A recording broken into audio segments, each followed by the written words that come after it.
Okay, we're good to start. Okay. Good evening. Welcome to the regular meeting of the Midcoast Community Council for February 9th, 2022. Ann, would you please call the roll? Greg, Here. Michelle, Here. Dave, Here, Dan, still waiting, Jill? Jill, She's giving you the thumbs up. thank you. Claire, Yes, and I'm here, currently 6 present, waiting for Dan. Go ahead. we have a quorum. First item on the agenda is the report from the Board of Supervisors. Supervisor Horsley will be here later and giving us a full report, but I think Lena has a few remarks to make. Yes, thank you. I will be very brief. So first, I'm just gonna have a little bit of a COVID update. So I'm taking this directly from an update that the Board of Supervisors received from Luis Rogers yesterday. As you may have heard, we have learned the state's indoor masking requirements for the public will expire as scheduled on February 15th for all people who are fully vaccinated. When the order expires, masking requirements will still remain in place for everyone on public transportation, schools and childcare settings, long-term care and adult and senior care facilities, healthcare and correctional, and also healthcare and correctional settings. Though we did have a local indoor masking mandate when the state created theirs, we aligned. So when that February 15th date comes around, that will be effective in San Mateo County as well. A little bit of bright news, the level of virus transmission remains high, but has come down considerably from an early January peak, with our 7-day lagged case rate average report by the state yesterday at 85 cases per 100,000, comparing that to 144 a week ago. This is an average of 663 new cases per day, compared to 1,123 in last week's data. So I'll put the rest of the data in my report and you can access that on the MCC website, but we're definitely on the approach, we're on the decline of this peak that we've reached. My other update is commute.org, which is a public agency, it's not a county agency, contacted our office to let us know that they are doing a coastside resident specific survey about travel patterns and transportation choices. I'll put a link to that in the chat. I think it's relatively short. You have until March 4th to fill it out and you can win some, I was gonna say cool prizes, but I think it's $200, which to me is a cool prize, but I don't know. And then lastly, I just wanna say I'm really excited for the RCD report about the first flush. And I wanna give a shout out to Sid Young, who was in my first flush group. So I'm excited to hear about that. And I am ecstatic to take any questions you may have. Any questions for Lena? What happened with the dog pilot program? Oh, we'll get to that. Okay. Oh, I guess Lena can answer that. That'd be fine. I don't mean to. No, absolutely. And, you know, I appreciate the save because I heard through Claire that it was not approved and I've been trying to get some information from planning today. And unfortunately, I didn't get any in time for this meeting. So I don't have a good update just yet. There are other people here from different agencies and we may get more information on that as they give their reports. Harvey Roebuck from City of Half Moon Bay, you want to go ahead with your report? Sure, very brief. Last council meeting, we had the first reading of an electrification ordinance, which is going to require all new construction starting in 2023 to be all electric. This has gone through many iterations, but the first reading finally got passed, and it's only going to affect new construction for the time being.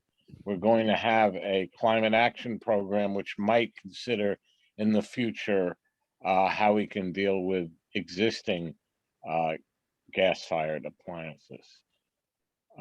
This coming council meeting on the 15th, we will be considering a redistricting map.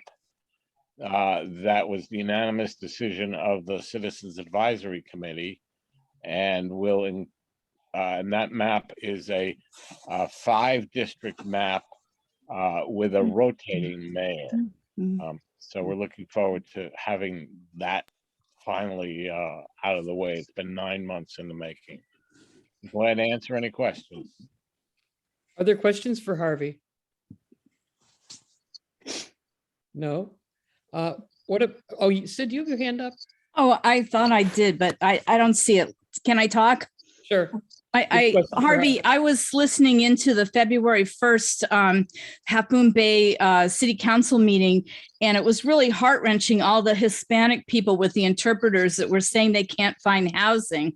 And I just wondered, I know that you guys bought that 25-acre parcel for a corporation yard. Is there any chance, and I know you also had 555 Kelly, are you gonna do anything this year about turning either of those into more affordable housing for the people that are, experiencing hard times since AB 1482 was passed?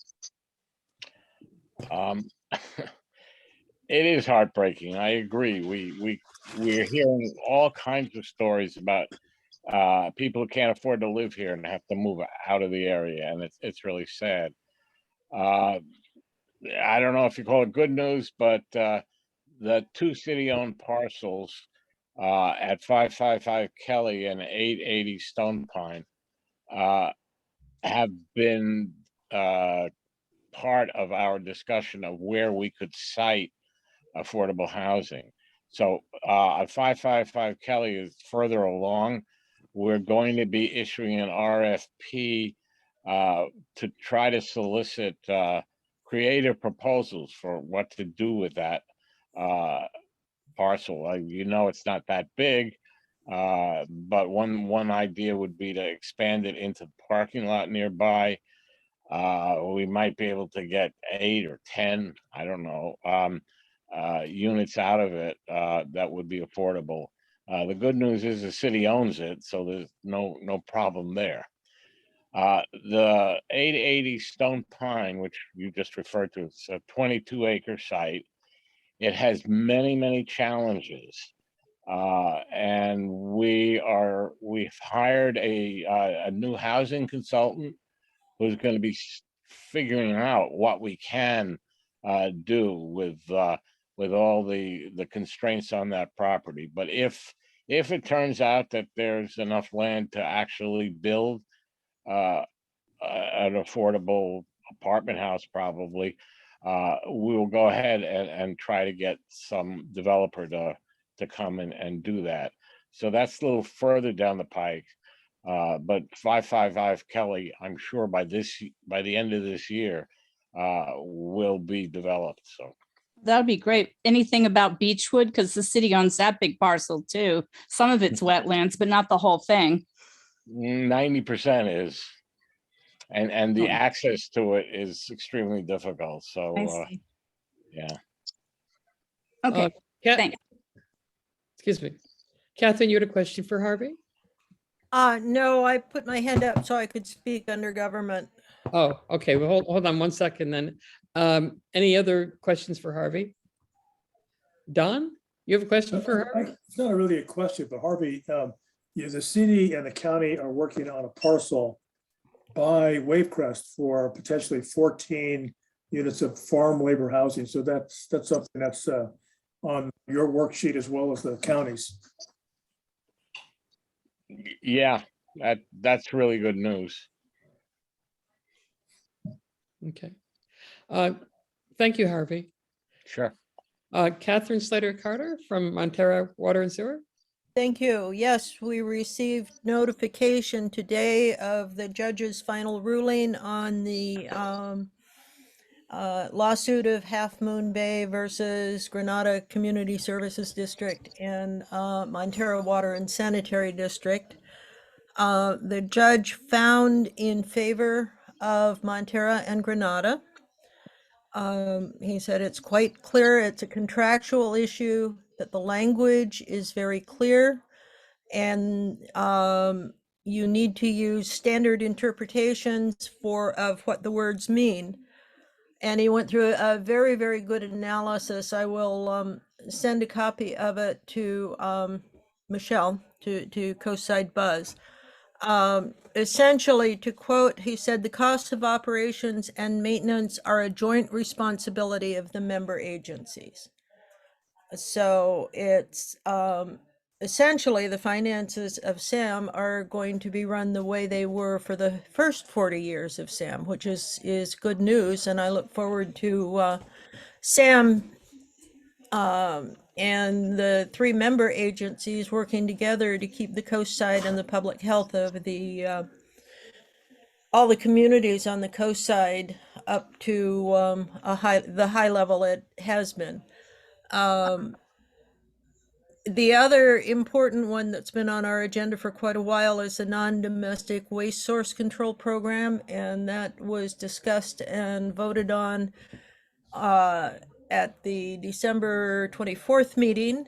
It is available to watch on the SAM website, but I think a good decision was made by the boards, and so the SAM is now working on getting all of the non-domestic waste source producers registered and assessing what their waste is so that we can keep up to one of the major responsibilities of SAM, and that is the non-domestic waste source control program.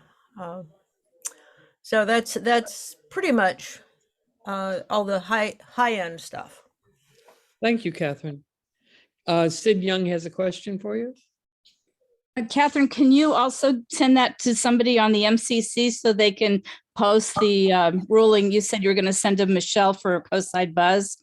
Right. I'd be Okay, and then happy to.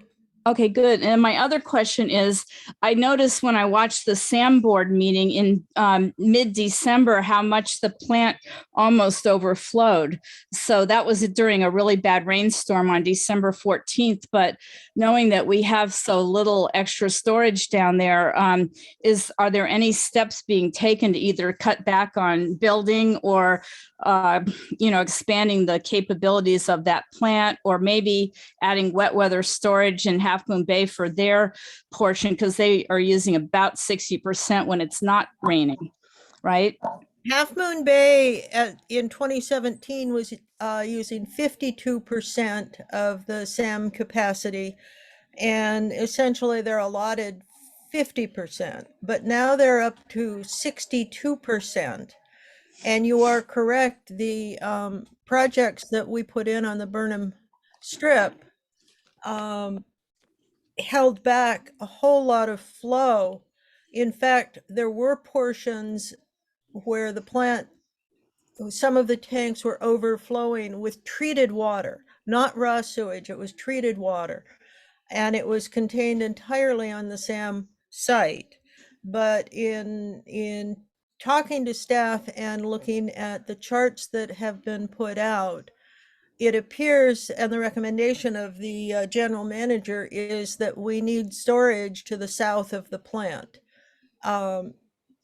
That would be Half Moon Bay, and I am sorry to say that Half Moon Bay, at my last conversation with their SAM board members, said they would never ever put in that kind of storage containment system. So with their flows going up and global, the climate change, it's likely that we're going to be getting more and more heavy storms. And I'm hoping Half Moon Bay will change its mind and talk to SAM and the member agencies about how to put in one of these very green, non-mechanical, wonderful underground flow containment systems. Unfortunately, they've been pretty firm that they don't want to do that. When we were working on the original plan for Burnham Strip was to put in 600,000 gallons of flow storage. Montero and Granada funded the first section ourselves, so we could afford 200,000. we were ordered by the Regional Water Quality Control Board and from the 2017 flows, Beverly negotiated that we would put in another 200,000 gallons, but we really do need the full 600,000 gallons. So if they refuse to do it, would you just like say then no more hotels or whatever? The big projects? I don't want to get too deeply. sorry. into Right, what- right. I'm sorry. The hotels and the housing doesn't contribute to the flow. This is stormwater flow. Okay. Thanks. I'm sure we're going to revisit a lot of this as time goes on. It's a lot of complicated moving parts, but I see that Greg also has a question. Well, given what you just said, maybe I don't. I was going to ask Harvey. I spoke at the Half Moon Bay City Council about this issue a month ago. And I asked them to agendize doing something about the wet weather storage because of the plant had exceeded its theoretical capacity and Half Moon Bay was 80% of the peak flow. So my question was going to be, Harvey, has the council considered my request and been willing to agendize the issue of creating wet weather storage? Not yet, Greg. There's so much else on our plate, but I will certainly keep it in mind and keep your pedal to the metal here, because we're all in this together in terms of making sure that SAM works well. Thank you. Anything else for Catherine? Who else is here to represent a government agency tonight? Nobody? Okay. Any announcements from council members? I put a couple of things in the chat for the mitigated neg deck survey on the accident barriers on Devil's Slide, and for the meeting tomorrow evening sponsored by Parks and by RCD for wildfire risk reduction. So anybody else have anything? Harvey, your hands up? No. Okay. I didn't see those things in the chat, Claire. I wonder Are you if you gave them to someone. Do you want to talk about what you put in the chat? No, I thought you said you put, I was gonna just mention the barriers, but I thought you said you put that in the chat, but I just didn't see that there. It's right up at the very beginning. Oh, maybe I missed it because that was before I joined the meeting. So that would It's not showing up. It must What's be not showing before up? somebody else joined the meeting. Okay. I'm not sure I can do that and run the meeting at the same time. I guess I put it in before the meeting started and it doesn't show up. If someone else would be willing to maybe Lena, maybe you could put that up there for me. Sure. Thank you. Okay. I don't think that Sheena is here this evening. She was not able to make it. She said the next partner meeting for the scoping project is Friday, and she will have more to report after that. She did recommend attending the wildfire safety meeting on tomorrow evening. Any other announcements? Okay, moving on then to the public comment. Is there any public comment? Harold. Yeah, hi, good evening. Thank you for the opportunity to speak. So I have a specific topic, which probably everybody heard about, the dream machines. And I'm quoting here, so from the organizers, San Mateo County airport officials notified show organizers that a substantial portion of the airport field in the heart of the event's major attraction areas is now under cultivation, as being farmed and therefore not available to the show. So that's interesting. So I drove by the airport and then I did some screenshots on Google Earth, and it's actually true. So there are actually significant portions now that seems to be plowed and have been farmed, now also being added to be farmed. From an airport perspective, so we know this was a military airport, and basically I think was handed over at the end of World War II. Typically, it's not a good thing when military leaves the site. So there's suspected pollution in the soil area. And in addition, what we have, and that's a growing concern with the increased number of touch and goes by flight schools from San Carlos and Palo Alto, is lead pollution. So these airplanes fly with F-gas, which is basically lead-based fuel. My understanding is that also the pump station at the airport provides only F-gas, which is lead-based. So here we seem to have a mix of air pollution and then potential soil pollution from military usage. And now we hear that an event is because the airport field is getting farmed. And when you look at Google Maps, you can see actually significant portions between the runways, the north and the south of the runway is getting farmed, so which then raises, of course, a couple of interesting questions. So basically, what produce and crop is getting farmed on the airport field? Who's farming? And where does the produce get sold? And is it safe for consumption? Considering both, so when you have air pollution from lead, not all plants basically absorb the lead, but if there's dust, then it might sit on, for instance, lettuce, and then if you don't wash it clean enough, then you might eat it. So the question is whether the produce gets sold and is it safe for consumption? So I know my family, we go to the farmer's market, and this could be Half Moon Bay, this could be San Mateo right now, or even Pacifica. So is that produce, if it's not just flowers, is that basically sold somewhere there? And people should know about it, and we should understand if there's a potential risk for consumption. So we know that there's a lot of study about airports. There's actually a map, an F-gas map for California is affected by lead from aviation fuel, which basically shows maps by airport location. Harold, can you come to? And somehow they skipped Half Moon Bay Airport. And we also know there's a study with San Jose Reed, Hillview Airport, that basically that was concluded. And then during periods of high air traffic, children living near the airport experienced similar levels of lead exposure to children compared to Flint, Michigan during the city's water crisis. So right now we don't really know the situation, and I think that's very concerning. And with the announcement with Green Machines to have an airport now, ex-military, heavily used for touch and goes. So what are we potentially eating here? Thank you, Harold. Sid Young, 3 minutes, please. I don't think I need 3 minutes. So if anybody wants some of it, they can have it later.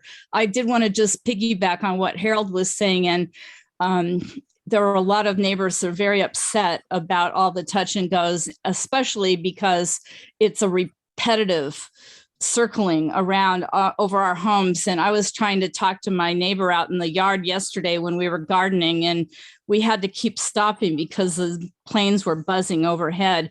And what's really distressing is it's not Eddie Andrini anymore. He used to buzz our houses, but only on weekends for the most part. But now the flight schools from both Palo Alto and San Carlos are sending students over here to do their touch and goes. I don't see why they can't be doing them on their own turf. Why do they have to come over here and buzz our houses and annoy our weekends or late afternoons when we want to be out in our yards after work? So that's just want to say, I'm not sure what's going on with the airport. Maybe San Mateo County is, just letting people come over here for the heck of it. But, if they have flight schools in other areas, they should train them at the airports they're out of, is my opinion. Thanks. Okay, thank you. Crystalline, please. Very much. I am on the road, so I apologize if you hear weird background. I just wanted to let everybody know that the Chamber is once again doing our teacher appreciation event. The registration to both donate $100 directly to a teacher, and then as well as local teachers signing up to receive donations is live on our website, hmbcoastsidechamber.com, and it's right on the front page. And the page has only been alive for about 40 hours, and I've already got 100 teachers, which 101 is our record. So we're super excited. Hassett Ace Hardware is donating gift cards for supplies and all of that goodies. And the event will be March 3rd. So all of you teachers and people who know teachers that are co-site teachers, please encourage them to sign up. And business and community members, we please hope that you donate through the website or at the event itself to support our teachers. Thank you. Thank you, Crystalline. Catherine, you have public comment? I do, and I want to speak to the Dream Machines. It has been an important fundraiser for many of the local charities on the coast side for so many years. It's a visitor serving event. People go to the businesses afterwards. It's an important event. And I am hoping that the Midcoast Council and the county will work together to be able to reestablish this event next year. It's way too late this year. I'm sorry the Dream Machines weren't informed sooner after they'd put a lot of volunteer effort into it. And I think Harold's comments about the pollution are bear investigation. The MWSD has had to put special water treatment facilities on our wells at the airport. So the county is charging us a huge amount of money to draw water out of that. I see you smiling, Don. Yeah. Out of that aquifer, and then we have to add costs to it to treat it. Needless to say, we keep that water pretty much for emergencies, as we have a very good supply from the north part of Montero with our deep artesian well and our springs. But I think this is something that does bear investigation on the pollution. And Harold, give Clemens a call about the treatment and what's going on at the airport in terms of the pollution. There, for a lot of years, it was very, very high nitrates. And so we've had to put that in. Using that water to irrigate crops leads to an interesting idea, but I'm sure they're not spending a whole lot more money on fertilizers because the fertilizer is already in the groundwater. But there are other things out there, and so we've been keeping an eye on them. They're not on the state list yet, but they may be there soon. So thank you. Thank you, Catherine. I see Harold has his hand up again. I'd like to keep it to a one-time comment, but go ahead at this point. Yeah, just want to comment. Catherine, thank you for weighing in, and I forgot to mention that because I know there were issues with the airport wells. And I also know in San Jose Reed Airport, they did air measurements. And I wonder if that's something we can do here. I said we experienced a significant uptake in touch and goes from the flight schools. So thank you. Then I posted some stuff in chat so you can see some source information. Thank you. Thank you. Any other public comment? If not, I'll close public comment and move on to the next item, which is the consent agenda. We have minutes for January 12th, January 26th, and February 5th. Why don't you pull January 26th? You would pull it? You want to pull it? Is that what you said? Yeah. Okay. And February 5th is not there yet. Okay. So do I have a motion to approve January 12th? No? So moved. Second. Okay. Len, would you call the roll? Claire? To approve January To 12th. approve January 12th. Claire? Okay, yes. Yes. Jill? Yes. Dan? Still not here. Dave? Yes. Michelle, Yes. Greg, Yes, myself, yes, passes 6-0. Thank you. And we'll move the others to the end of the regular agenda items. Moving on to the regular agenda, we're happy to have President of the Board of Supervisors, Don Horsley, here tonight to give us an update of his view of what's happening on the coast side in the county. Welcome, Don. Thanks, Claire. And this is a sort of an interesting evening because it turns out that this is the final term, the last year of my final term. And I understand that Dave Olson is going out at the same time as I am. You have been one of the stalwarts of MCC, and we've really appreciated working with you over the years. So you've done your time, and so have I. And people have asked me, what am I going to do afterwards? I'll be 79 by the time this thing ends. I'm going to do nothing.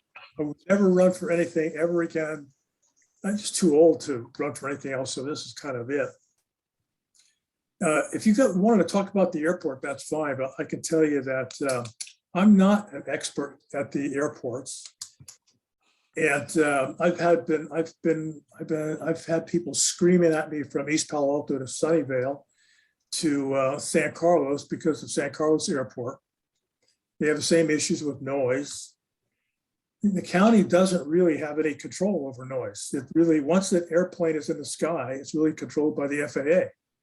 There's a law that passed by Congress in the 1990s called ANCA.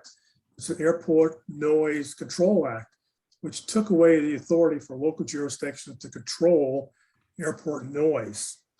But if you really want to know about the airport, you probably should ask the airport management to come out and talk to you.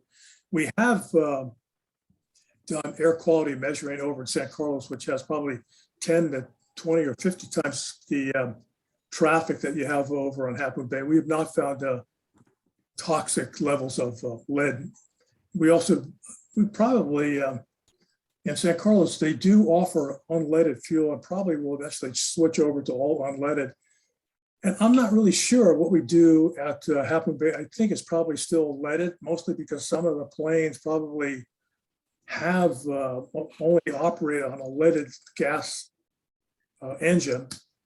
And I know that because we've had more complaints lately, they are doing a lot more with all the airport or the flight training schools in Palo Alto as well as San Carlos, and try to get them to regulate, actually basically stay away from Half Moon Bay. But that's, it may be that eventually they're going to have to put somebody out there, but it's not going to be us. It's going to be the FAA that's going to have to do it.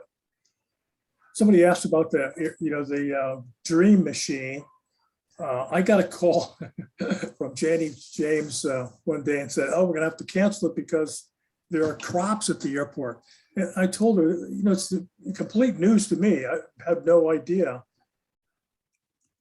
And I talked to our county manager and I said, "Hey, I would rather have one angry farmer versus the whole coast side angry at me. So what can we do about this?" But what we decided, because of talking to Janie, the planning group is pretty much falling apart. 3 of their people have illnesses, and they didn't think they had the ability to do any kind of modification. So what we're going to do is they raise in a neighborhood between 75 and 80,000 a year, and the county is going to make it up for them. So they will get a couple of 80,000 from the county to make it up for their loss of income. I also think that the residents in the area probably be happy not to have the Dream Machine because of the mess of traffic. So you have to deal with that, fighting that traffic. Some of the other things that, the multimodal trail that we've been working on for, it seems like forever. It started with my first aide, Nicholas Calderon, then it went to Ellie Dahlman, and then it ended up with Ray Hunter. And we had some difficulty with Caltrans. Caltrans wouldn't give us the encroachment permit based on an argument about the fix that we did at Surfers Beach. They wanted us to maintain their construction. And we said, no, we're not going to do that. You built it, you maintain it. So eventually we got through that and we finally got the encroachment permit. And that project went out to bid, and hopefully this summer, the multimodal trail will get built. And it goes all the way from El Granada School to, and it connects to the Naomi Patrick Trail. I think Half Moon Bay has got a link that has to be completed. I'm not sure what their time frame is, but eventually should be able to, that multimodal trail should get you all the way from, what's the street by the school there? It's Coronado. Coronado, always into Half Moon Bay. It's pretty cool. Tomorrow we're going to be talking about, I guess, the parks, and I'm sure that people will want to know about what we're doing in Quarry Park. The county, what we did fund is with the RCD, we funded them to do a scoping project. They'll be working on that. We did come up with additional funding, as you know. It's a couple $1 million essentially for our parks, because we have something like 13,000 acres of parkland, not only Quarry Park, but we've got places in other parts of the county as well. So there are a number of different projects.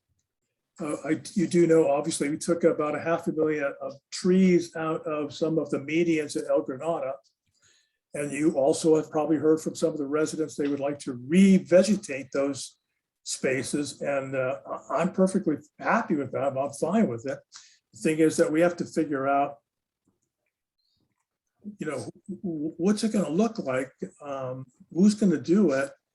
I don't know if Lena has told you, but at one time we thought about Granada Community Service District, but they actually don't want to do that. They have some other priorities.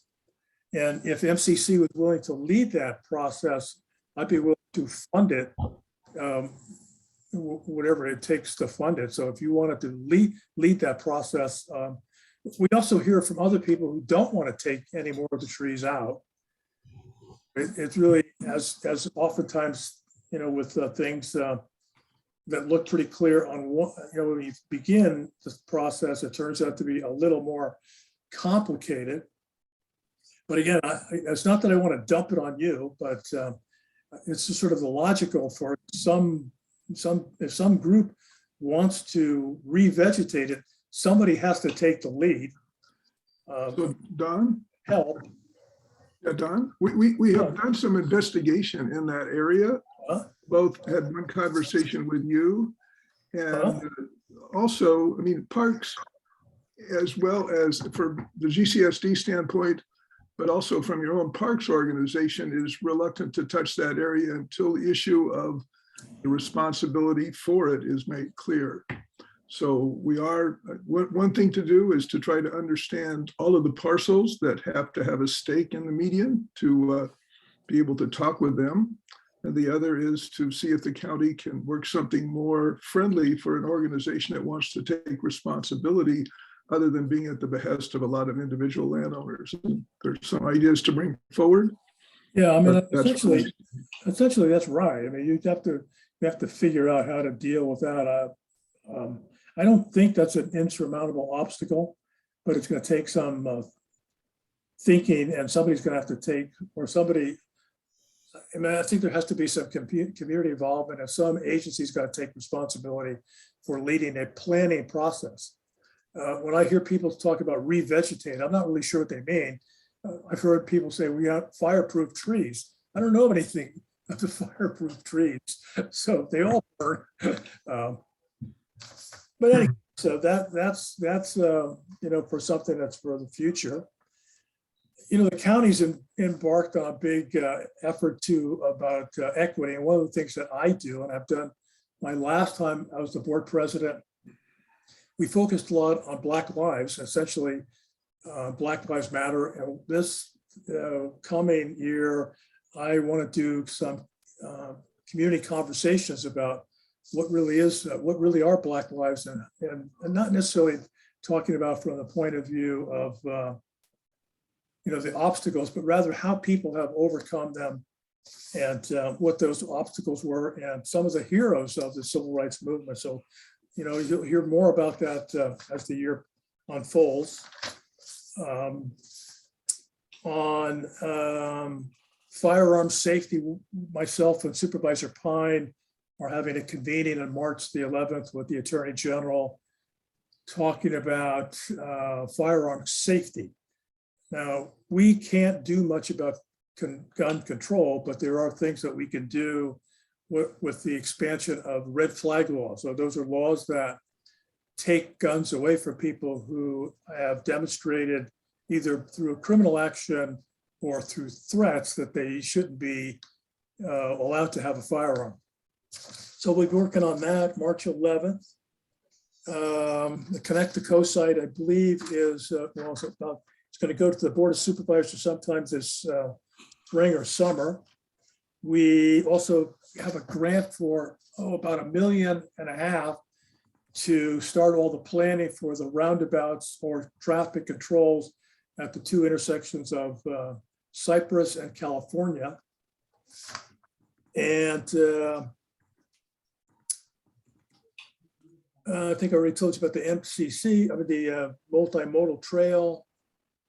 There's a mental health. It's kind of an interesting thing that we are doing with the city of Half Moon Bay. Well, there's two different kinds of things that, well, as you know, I used to be in law enforcement, and having seen a number of cases with mentally ill people go wrong, I asked the county to give me funding for 4 clinicians to work with the cities of Daly City, South San Francisco, San Mateo, and Redwood City. So far, the program's going really well. And then with the city of Half Moon Bay, they're working on a little bit different program with a local CBO. And so we are jointly funding it between the county and the city, so that our 911 system, there's going through a training process that when they get a call for someone in mental health stress, mental health distress, that is, hopefully those clinicians go out either with or subsequent to or before law enforcement, so that some of these cases where somebody's mentally ill and the result is maybe not what we like it to be. We'd like to see if we can, be more successful, so that there's a more successful outcome, so that the person gets the kind of treatment and maybe services that they need, and that everyone comes out safe, and we don't have any tragic event. So those are kind of the highlights of, there's a lot of other things we do in the county, and we did go through redistricting. I ended up with more of Belmont. So now instead of only a small part of Belmont, I have half of Belmont. So I have half of Belmont, all of San Carlos, all of Atherton, Woodside, Portola Valley.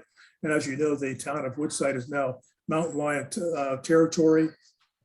You can't build anything there or in Portola Valley. Actually, it's kind of funny that they came up with that idea, but reaching for anything they can to avoid building affordable housing. We are working, one of the big things that I've really focused on is farm worker housing and farm worker issues. I have the county council working on a minimum wage. I was trying to do it for only farm workers, so they would be paid $15.50 an hour, which is higher than the state minimum wage. And also the state minimum wage talks about you have to have a minimum number of employees. And I don't care if it's only one employee, I just want it to be all farm workers to be paid $15.50 an hour. And then we're also working on another thing of a farm workers advisory commission, but I want it to consist of farm workers, not just people who are allies, but actual farm workers, so that they can represent themselves and represent some of the working conditions that really need to be addressed. And for farm worker housing, I did mention the project we're working with the city of Half Moon Bay and Post. We have done somewhere about a dozen or so or better of minor projects for farm worker housing, but it's really very difficult on the South Coast. And it's difficult to build housing any place is difficult, as you know, as Greg pointed out, even Cypress Point, people continue to fight that.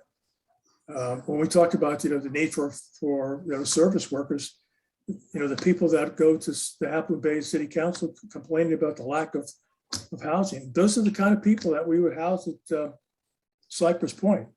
And I understand the people, they essentially don't want it. I understand that, they changed their name from Resistenti to Midcoast Eco to kind of,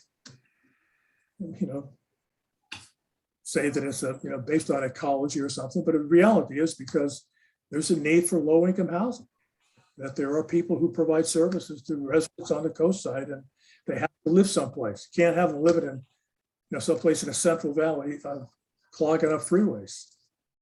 It's not fair to them. And ultimately, I think, it's something that really is needed. So that's just, overview, and I'd be happy to answer questions as best I can.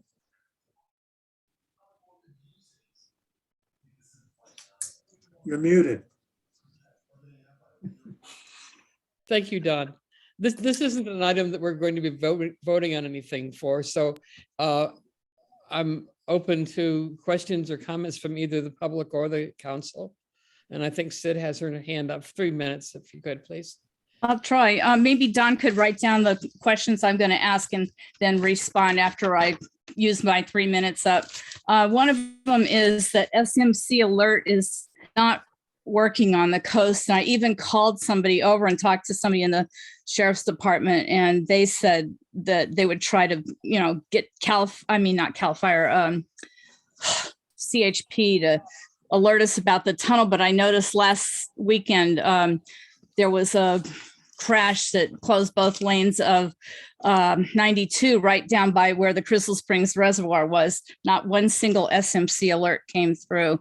So I don't know, you don't have to answer it, but I'm not the only one that probably has noticed that.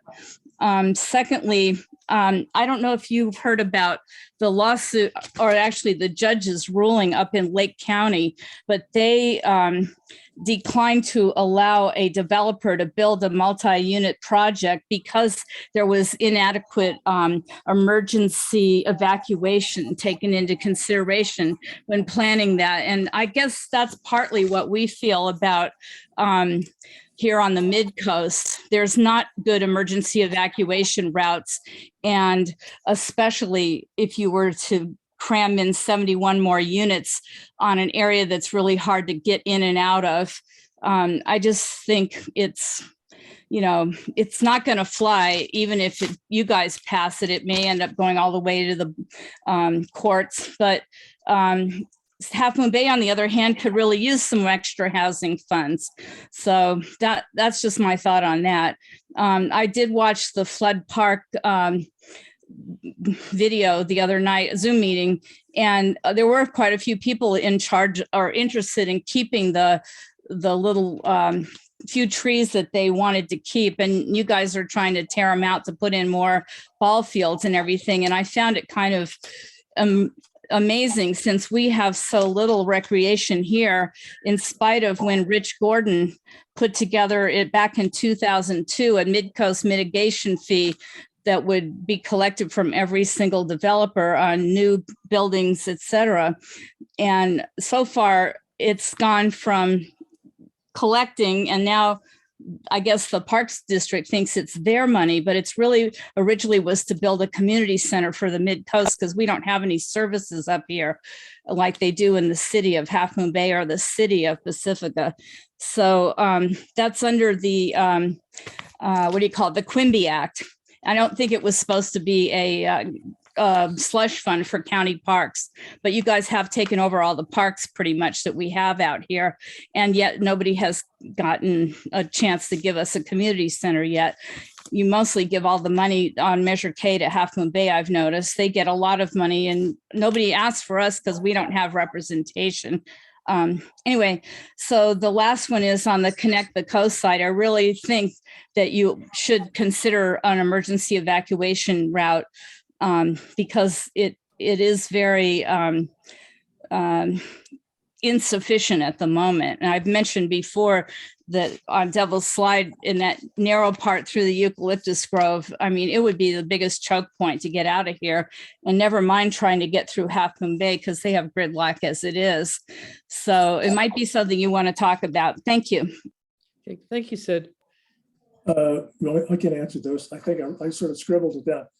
First one on SMC alert, it does work on the coast, but I think what happens with, it's dependent upon, you know, if CHP gets an accident, it's Mark up the other ones you the want. sheriff's department Oh, and you put got it to the SMC alert. If that doesn't happen, maybe we should have the captain from the CHP. There's a new one, actually a pretty good guy, Jason Cavett, with newer captain Armando. I forgot his last name there. Andy Armando, that's what it is. Make them or have them respond to that. The lawsuit about the emergency evacuation requirement. Actually, Cypress Point is closer to the highway than, you know, most of Moss Beach. So I mean, I don't really think that's a valid consideration.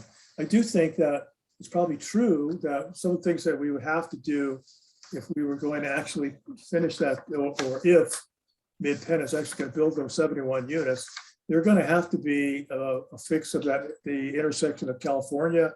And there has to also be something at the intersection of Carlos and 16th Street.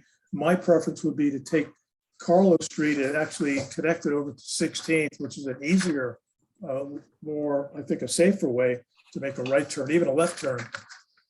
And there would also have to be some improvements on the streets. So basically, they have to be more bike friendly, walkable friendly. So there are things that would have to occur if that project was going to be successful.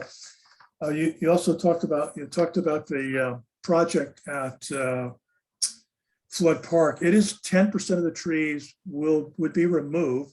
They'll all be replanted someplace else, or not those trees, but other trees would be planted in a 1-for-1 in other parts of the park.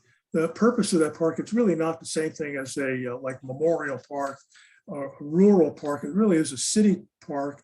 And our goal is to provide some field space, play space for kids in North Fair Oaks. North Fair Oaks has absolutely nothing. And so that's the goal there. And I know that a lot of the people in Menlo Park, and it's an upper income area, essentially don't want to see a whole lot of kids playing in that park because it makes a lot of noise for them, I'm sure. But that, I think we're going to proceed with that.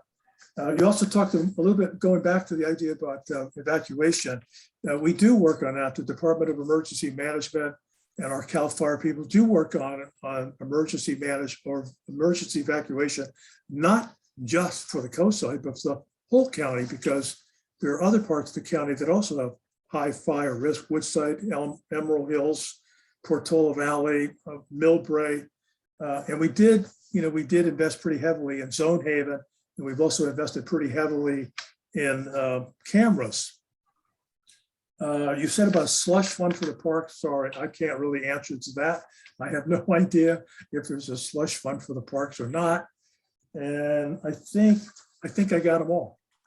Actually, the Connect the Coast side is specifically not addressing emergency evacuation from the coast. So that was why I mentioned that. And the fact that the County Board of Supervisors gave $13 million to Flood Park, and we don't have the community center that back when Rich Gordon was our supervisor, he funded he started a thing to find out. He did a study in 2002 about the needs of the coast side for recreation, the Midcoast, the unincorporated Midcoast, not Half Moon Bay. And then they started collecting that money. But they used to give us, when Jim Porter was around, he came to the MCC and reported what they spent that money on. And lately we haven't had a report. I guess it would be Steve Monowitz now, but they're supposed to, give that report to the supervisors too. And I think it's just been swept aside. I don't think there's any accountability for what they're spending it on right now. And we still don't have a community center. Said you've already said. I know. I wanted to clarify what I was telling him, and he might want to respond now that he knows what I meant. You should ask Rich Gordon. I have no idea. I don't know. You don't know I about think- the excuse me, Sid, I think reporting thing? I have, you know, I think it's a good point to ask. I can ask for a report. Okay, thanks. I haven't seen one. Okay, I think Lena wanted to clarify some of what Sid was asking. Yes, thank you. One thing is, I believe Nicholas has already addressed your last point, Sid, so I'm sure he'd be happy to do that again, and I'm happy to get that for you. With the SMC alerts, I do have some information on that because I did some research. And basically, they're doing a huge overhaul of SMC alerts in totality, not only in the sense that it's going to be much more geographically specific, but also it's going to be completely different. They're not going to be using it for traffic issues for the exact point that you've highlighted, which is we're completely dependent on CHP or fire or whoever responds to submit those alerts. And so they're not necessarily consistent because if it's an emergency, CHP is going to prioritize the emergency and not do the alert. So there will be a huge overhaul. I've already spoken with the Department of Emergency Management, and they're more than happy to do a presentation at the MCC before that overhaul goes live to give you some more information on what it's going to look like. But point very well taken. And we would. Thanks, Lena. Yeah, no problem. Can I go back, Claire, for a minute about, you know, airport out there? You really, it would be, I hate to say I don't like airports. I don't like to have to deal with it because I get so many complaints and there's not much I can do. But, you know, it'd really probably be good to have the airport staff come over to a meeting so you could ask them questions. And I mean, I think they're sensitive to the issues, but I don't, you know, I think at some point they're going to have you're gonna have to have some, not gonna get a control tower. That's just not gonna happen. But I think they're eventually gonna have somebody over there to control all those touch. I mean, you know, the touch and goes, stuff like that. I think the reason these flight schools use it is because there's no controls, because nobody tells them don't do it. So I think we have to, and I think you would be good advocates, let them know, because I don't let them know too. I think you're gonna have some technology over there.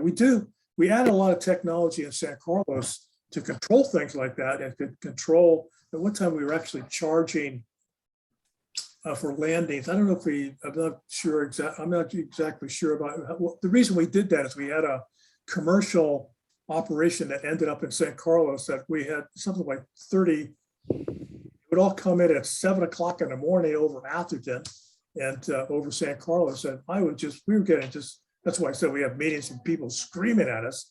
So we had to do all kinds of adjustments and basically take away a lot of their tie downs so that we kind of choked it down so they could only do a couple a day. And we might have to do something similar at the airport in Half Moon Bay. I only just started getting a lot of complaints. I think it would be worth your while, and I would come at the same time and just listen to their explanation. And we got to figure out, you don't want a lot of complaints. I don't want a lot of complaints. I would like to see us figure out some way of minimizing it. The airport's there, it's not going away. And there's going to be noise on a sunny day, sunny weekends, but those touch and goes are things that, you know, we got to strive to figure out some way of controlling that. I appreciate that. I think the MCC probably will have items on the airport and also on SMC Yeah. and some of the other things that have been brought up. I think Fran has a question for Don. Yes, hi, can you hear me? Yes. Yep. Okay, this is Fran Pollard. Hi, Supervisor Horsley, good to see you again. Hi, Fran. I just want to implore you to please continue to cut the trees. I know there's a group, I think we no sooner started talking about cutting trees and they were already wanting to replant. And, you know, I said, we have to wait for rainy season again. If we ever get another rainy or a couple of years of rain, yeah, replant. But I think it's much more crucial. It's to cut the trees during this drought period. And again, it's drying up here as fast. We've had what, 2, 3 a month now of warm weather, getting hotter every day. And everything's drying up again. So it really is scary. I think that takes precedence over cutting the trees and preventing a fire. Taking over the whole or destroying a community takes precedence over replanting. And yes, we can replant in the future. They can talk about it, but I don't see anybody replanting right away. But I really would urge you to continue to keep cutting and maybe allocate some more funds. Did I read or hear that the county has 32 billion more dollars than you ever thought you had? And I think you could spend a few million here. It's actually the state. But Was that the state? state has got the extra money, but yeah. Go ahead. We do get this, the federal government has this ARPA money. I forgot exactly what ARPA stands for, but we get about 75 million.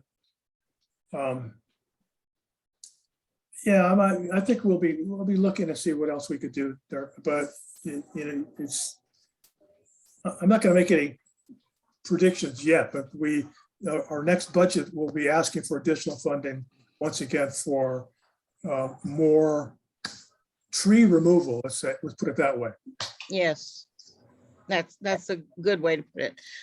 Also, just to back up what Sid was talking about, it's the mitigation fund for when builders build a house in the county, in our unincorporated areas, they pay a fee into this fund has been collected for almost 20 years now, I think. So there's got to be a few $1 million in there if it hasn't already been spent.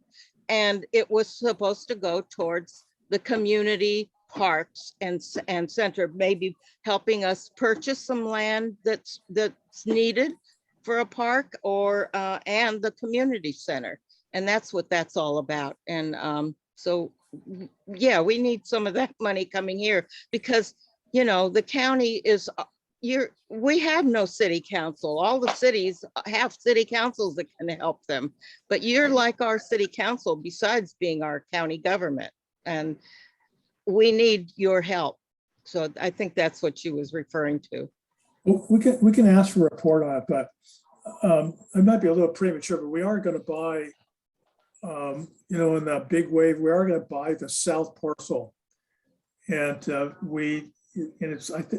forgot exactly what it is, but that is a potential site for a community center. Hate to say it, Don, it's in a tsunami zone. Sid, We're not going to put you in a tsunami. All right, thank you. Thank you, Don. There's 3 more people with their hands raised for questions for Don. It's Catherine, Harold, and Michelle. And I think after that, we'll let Don go and get some needed rest because we appreciate you being here. Catherine. Don, thank you. Thank you very much for being here. Haven't listened to you in a long time, but with the COVID and all this Zoom stuff is nice. And thank you so much again for being here. To sort of tie into what Fran was just saying, it appears the county is doing work in cities, for the people who need mental health help. That's happening in all these cities. Other thing that you built the library in a city. The county seems to pay more attention to the cities that actually have their own income, and particularly up here get left out. About the affordable housing, traffic is an issue. We shelter in place here on weekends. When there's an accident at the tunnels, they are closed for hours. All of a sudden, everybody has to go through Half Moon Bay, and it gets nasty. Or when something's on 92, again, it gets nasty. I think there are better places for this affordable housing that will meet the needs of the folks who are living in it. rather than meeting the need of some deal that was cut in the 1970s between a developer and somebody who was doing the planning for the local coastal program. So I would like to see us work together to find a user-friendly location instead of one that's stuck off in the sticks somewhere where you have to have a car. And I will say that oh, and the other thing about that site is it's the smallest fire station. It doesn't have the same kind of access for emergency services that Half Moon Bay does. And if somebody's trying to get up here, if somebody has a heart attack there on a Saturday or a Friday, the emergency vehicles have to weave and go up and down the medians and all kinds of things. It's not pretty. And Catherine, you were can you talking wrap about, I just have one more point, Claire. Okay. Carlos and 16th, MWSD spent over $1 million fixing a pipe under the highway in that area. If that road is changed, the replacement of that pipe has to be on someone else because the community already paid for it. And we need to be very, very, very aware of, and Public Works has been pretty good, but we need to start early on communicating with the local water and sewer agencies about where our pipes are, because when you're changing these roads, the easements for the public utilities are underground, and this community shouldn't have to triple pay for stuff. So thank you, and I'll try and stay in touch more. Oh, okay. You know, you're right about the utility. Like even when we were doing a multimodal trail, we found that what we thought was the sewer line turned out not to be where it was at. So we ended up having to move, you know, our little bridge and, you know, move things around. So that's true. That's good. Asphalt are always a problem, as your Public Works Department knows. Yeah. In regards to where we put things for, you know, that you do hear about, I'm sure you hear from the newspapers about the state's requirement for local jurisdictions for housing. And we have one of those houses, well, there's requirements just like a city does. In fact, we're supposed to put, you know, hundreds of thousands of units someplace in the unincorporated parts of the county. And there isn't any other place. There's only one location. Well, there's only one location for affordable housing that we have identified in our LCP, and it was in that particular site. So if you could find another site that's identified as low-income housing for a similar number of people in the unincorporated area, not in the city of Half Moon Bay. City of Half Moon Bay's got their own problems. We have to do it in the unincorporated area. So there really isn't any other parcel that is that offers that opportunity and meets a requirement that the county has for affordable housing. There is a site, there is a large site in El Granada that's owned by the school district that is also designated for affordable housing. Okay, that's worth looking into. Harold. All steep part of the site. Yeah, Mr. Horsley, I just want to provide some additional comments about the airport, as you made some remarks. So there were about probably 700 to 800 entries on Nextdoor. So this was highly discussed. We have about 12,000 residents, so between El Granada, Ontario, Moss Beach, Princeton, that are impacted by the air traffic. We had one resident, he lives near the church in Moss Beach. He did a sound recording for 2 hours. There were 51 flyovers in this 2-hour time window. That means every 2.5 minutes, there was an airplane going. And so coming out of that Nextdoor group discussion, there's a smaller group. There's a work group of about 8 or 9 people. 3 are former pilots. And we studied the noise abatement guidelines between Palo Alto, San Carlos, and Half Moon Bay. And what we found is that in Half Moon Bay, we have the weakest guideline. We also, as I mentioned, is we have 12,000 residents directly impacted under the flight pass. That's not the case in San Carlos and Palo Alto, where they try to route it over non-populated areas or the bay. When you look at the flight paths that's outlined in the noise abatement guideline. Second one, what I want to say is here is the offenders. So we have data now, we can monitor the flights. And what we found is that a lot of the pilots now, they turn off their transponders, or they basically exclude themselves from various applications, so they can't be tracked. But they still have the transponders off because it's illegal. But what we have now is we have a system that we can monitor the airspace. And what we found is with the data is that the offenders are really the flight schools. These are not the local pilots, it's the flight schools. They come over, they do 20 touch and goes, they circle for hours. And the flight time is money. So what they do is they basically touch and then go, and then they circle over residential areas. The hospital, for instance, they don't care about, and it's just constant. And this is kind of newer. So we always had the airport, and the people are not against the airport, but it's a constant touch and goes. And these are the flight schools, mostly out of San Carlos. We had good responses, and I saw you were copied in some of the communication. So Palo Alto seems to be more receptive. Harold, but can you finish us? Yeah, so that's the situation. I just want to provide that context. So we try to be productive, and we're going to come up with suggestions on that topic. On San Carlos, we did try, because the planes in San Carlos fly over a lot more than 12,000 people.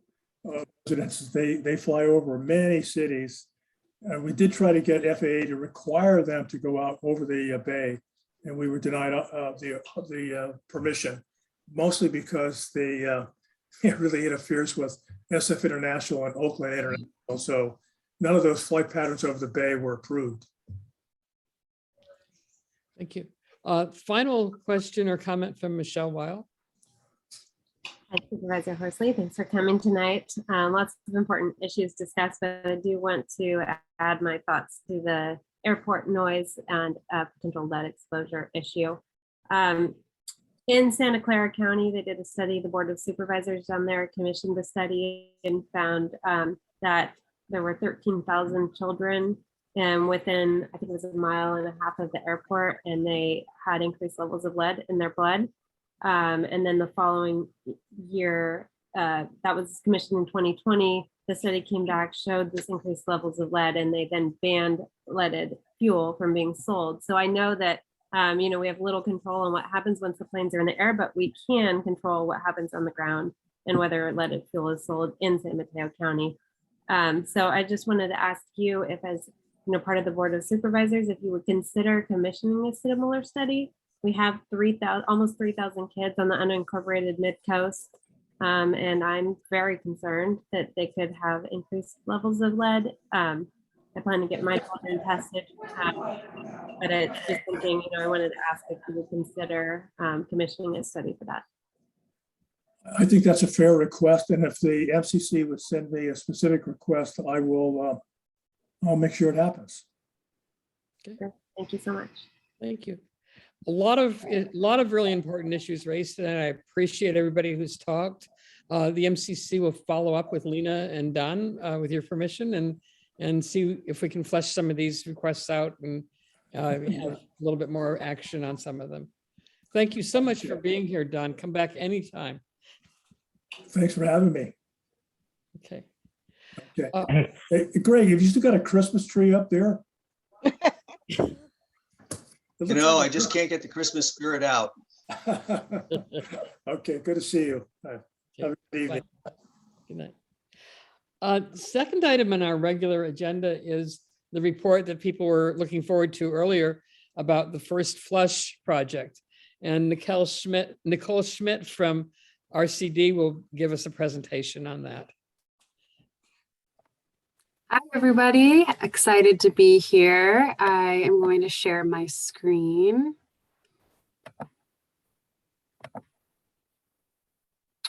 All right. Can everybody see the presentation? Awesome. Yes. Cool. Well, my name is Nicole and I am the Water Quality Program Coordinator for the San Mateo Resource Conservation District. And I'm excited to share with you the water quality results for the 2021 first flush.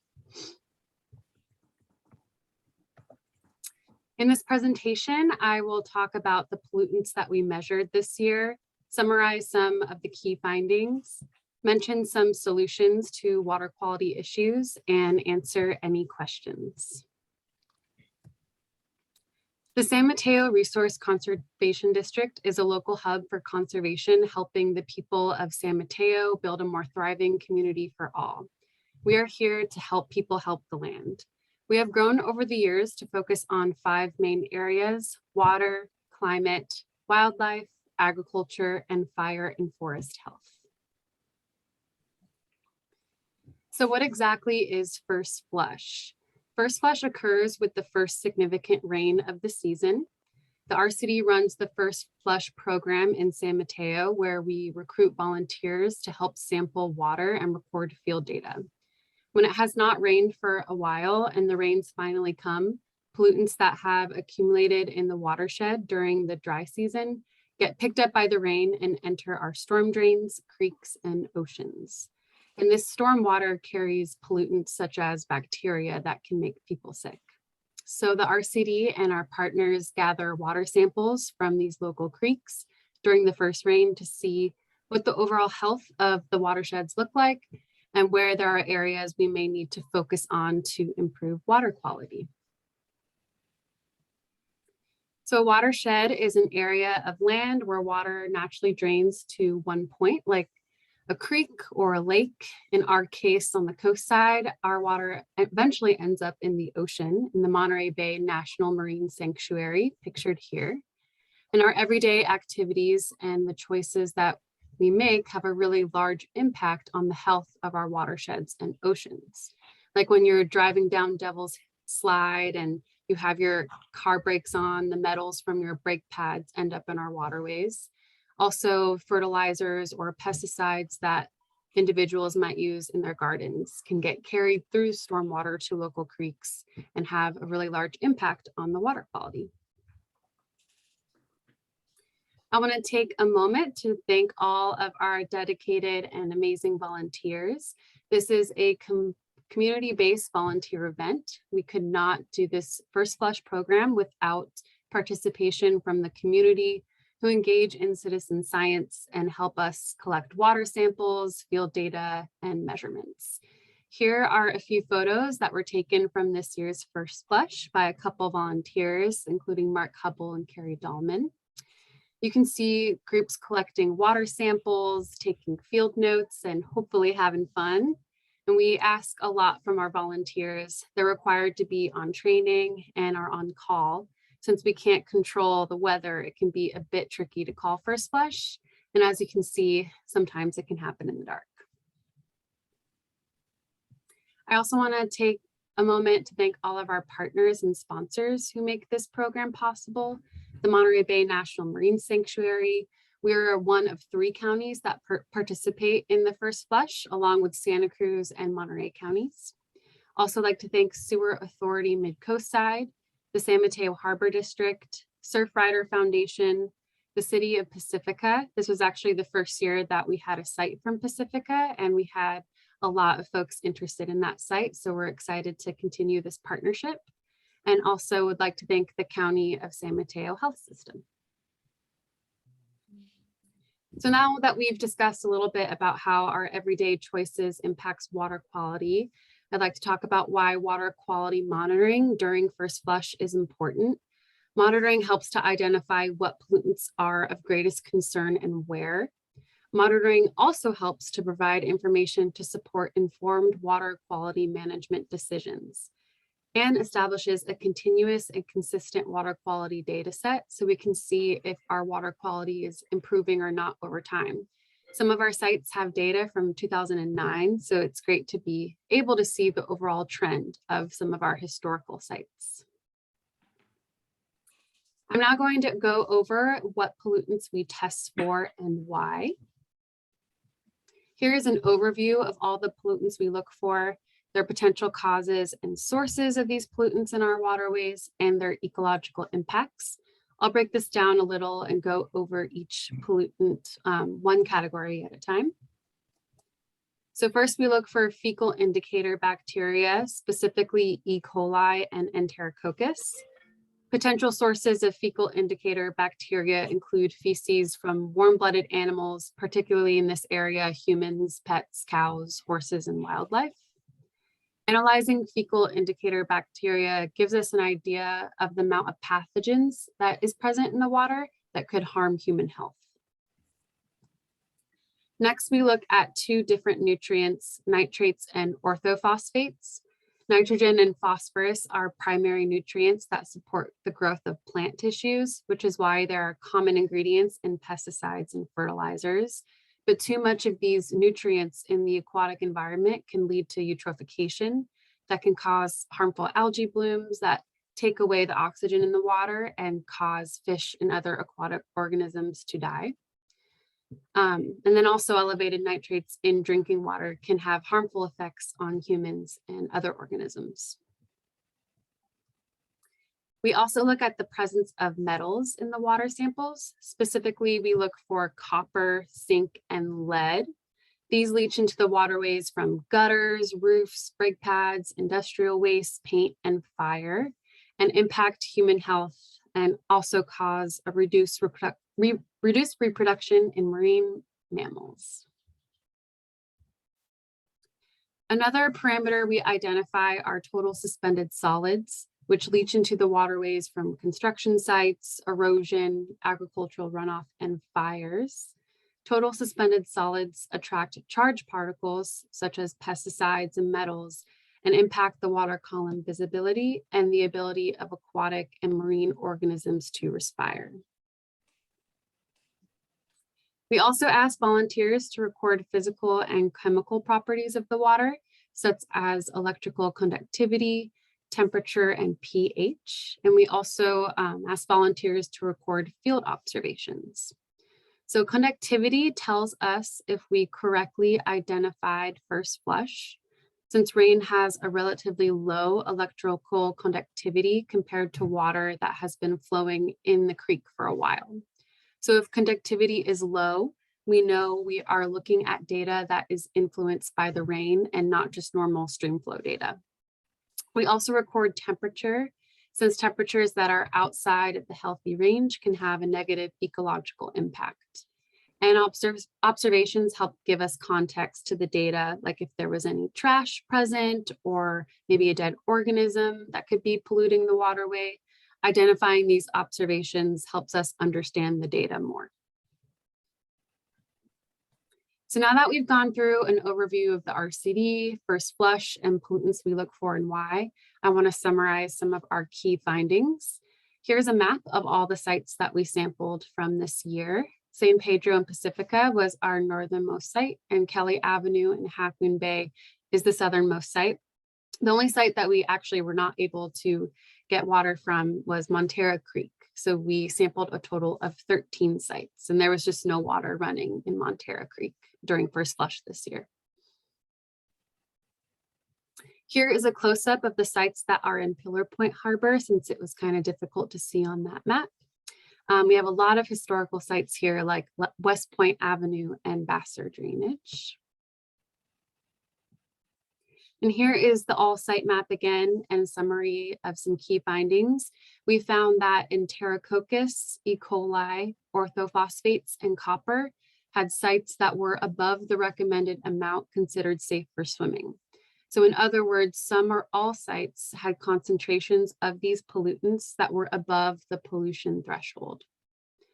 While there were no concerns observed for nitrates, lead, zinc, or total suspended solids at the sites we sampled this year. This is an example of how we analyze each pollutant. This graph shows the E. coli concentrations in all sites with the 1 to 10 dilution. The y-axis represents the coli concentration, and the x-axis shows the sites we sampled from north to south.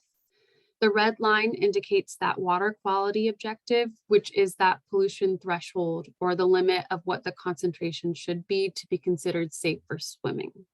So any concentration that is above that red line does not meet the water quality objective.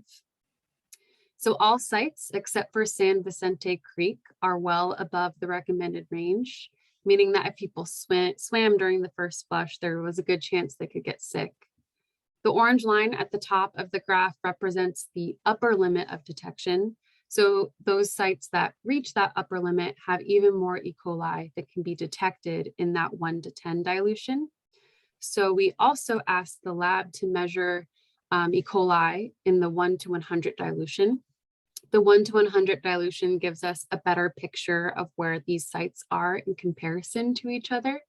So you can see Surfer South has the highest concentration of E. coli at around 141,000 mpn per 100 milliliters. During this year's first flush, San Vicente Creek was within recommended ranges for E. coli concentrations at about 100 mpn per 100 milliliters. So it's not zero, even though San Vicente Creek might look like it on this graph. It's just because the y-axis is so large. There's a lot of community interest about San Vicente Creek. So this is a promising piece of information that E. coli levels did not exceed the pollution threshold this year. We hope that this trend will continue. San Vicente Creek did exceed pollution thresholds for Enterococcus concentrations, but it is valuable that this site did not exceed the pollution threshold for E. coli, since it has historically been very high in E. coli levels.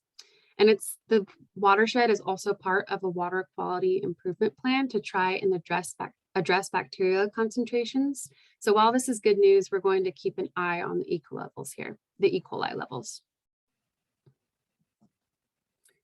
We also look at historical data for many of our sites.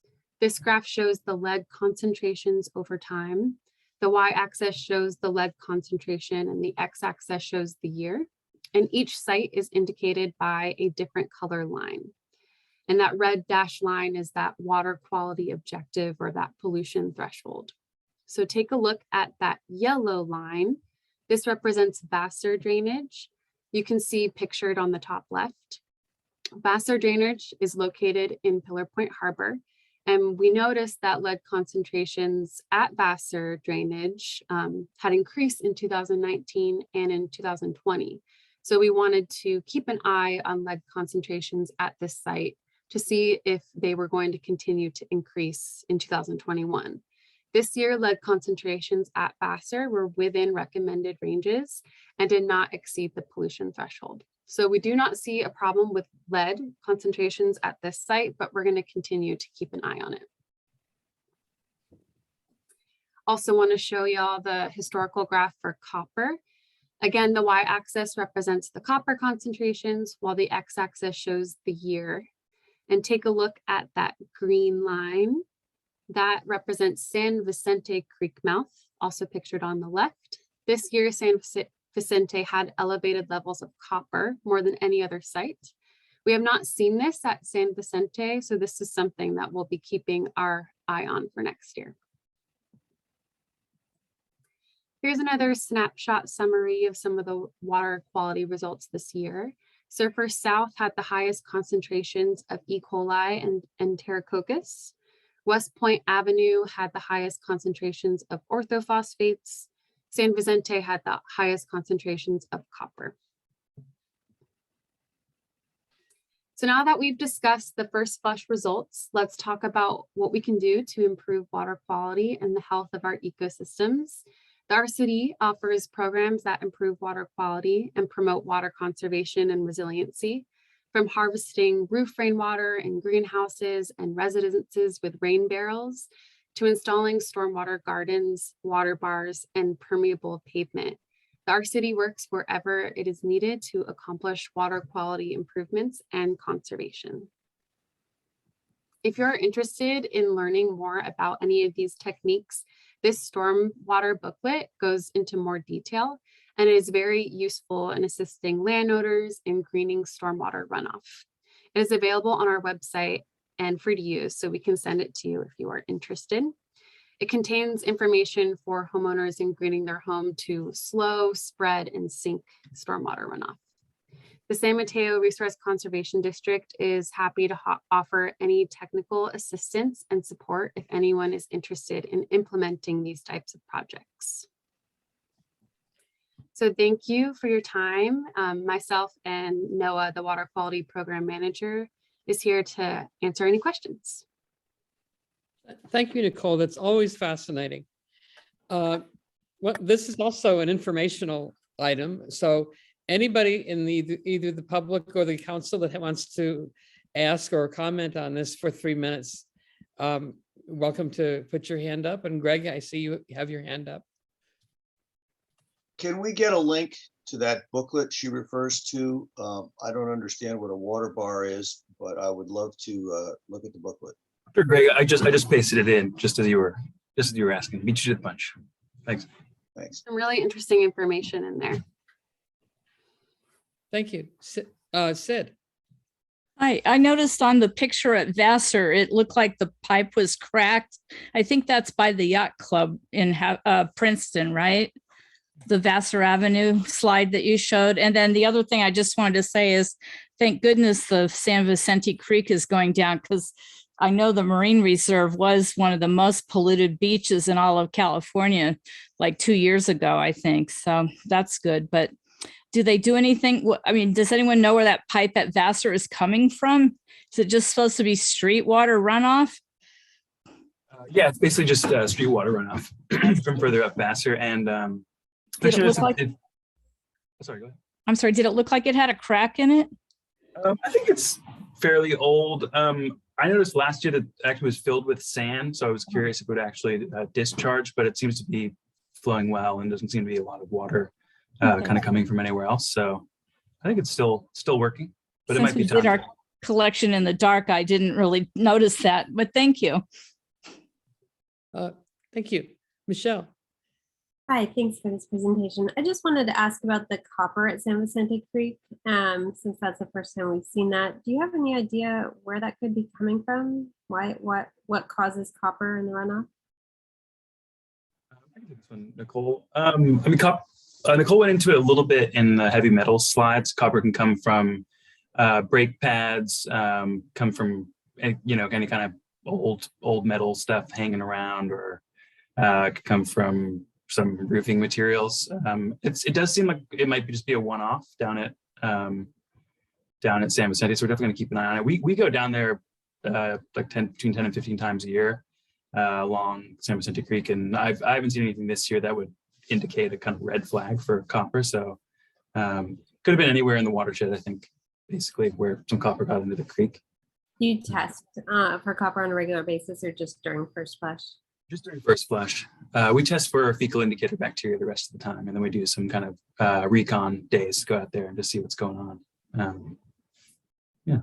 Okay. Yeah, I live right by there, and I haven't seen anything in the creek that could indicate that. So maybe it's something further up, or hopefully just a one-off. Thank you. I have a question regarding the coliform bacteria at Surfers Beach.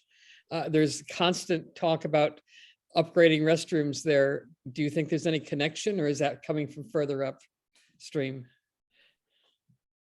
One of the tests that we do, in addition to those kind of standard bacteria tests for E. coli and Enterococcus and all that, is we do what's called microbial source tracking, where we have the lab actually do like a DNA analysis of the sample, and they can tell us if there's human associated bacteria in there, or a dog, or whatever, basically whatever we want them to look for. And we have really not done very much of that at Surfers Beach. We've done it in San Vicente Creek, up in San Pedro, we've done it at Pillar Point Harbor, but not a ton there. So difficult for me to say if that's coming from humans or dogs or wildlife, or what it's coming from. But I know that there is stormwater runoff from Granada and around that area and off of Highway 1 there as well. So it's we just don't know where that's coming from. Okay.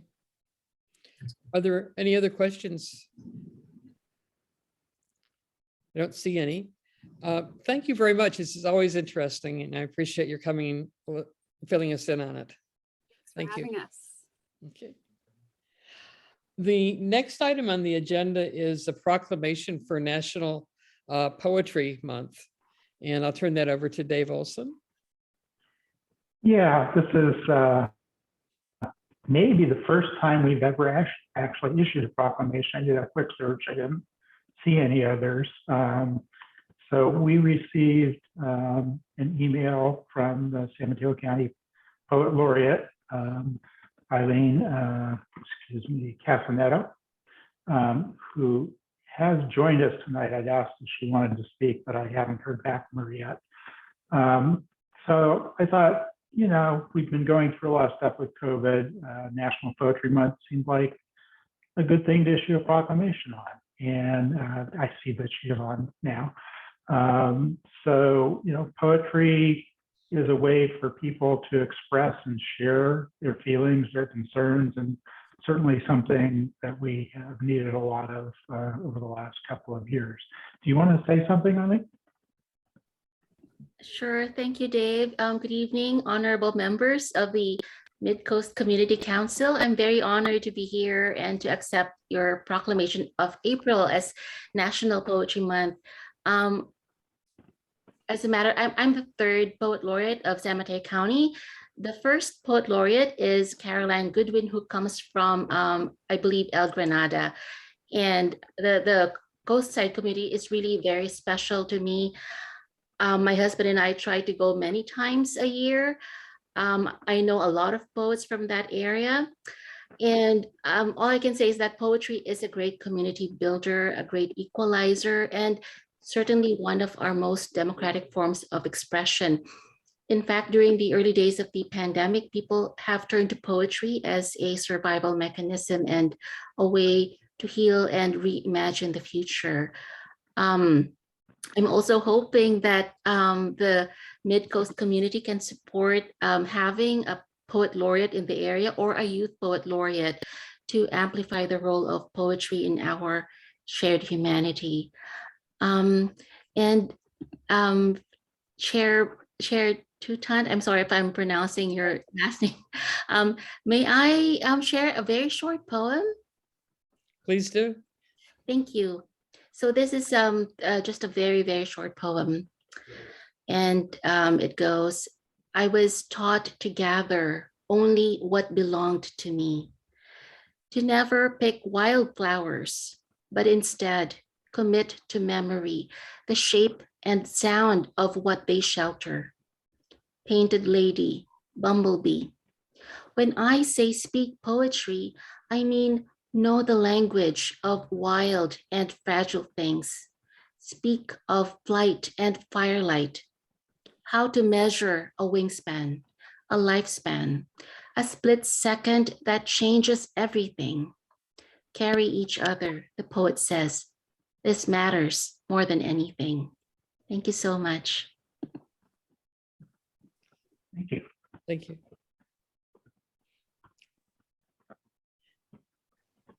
So first thing I'm looking for is a motion to issue the proclamation. We're not going to take comment? We'll take comments too. I was just hoping for a motion first. I'd like to move that we approve the proclamation. I second it. Len, could you call the roll on that? Or do we, I guess we were Well, discussing. no, discussion. Greg, I think, wanted to say something. Yes. Well, going back a few hundred years on my father's side, two of my ancestors were poet laureates of Guatemala. So I support this proclamation, and I have this to say. Poetry skills you're trying to save, it won't be easy, shave.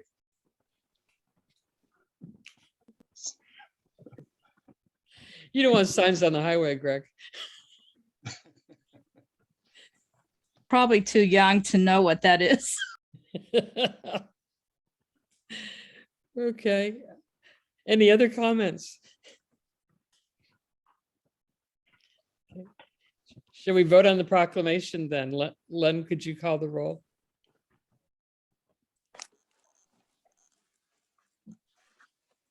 Greg, Aye. Michelle, Yes. Dave, Yes. Jill, Yes. Claire, Yes. Lynn, yes. Is Dan still not here? Passes 6-0.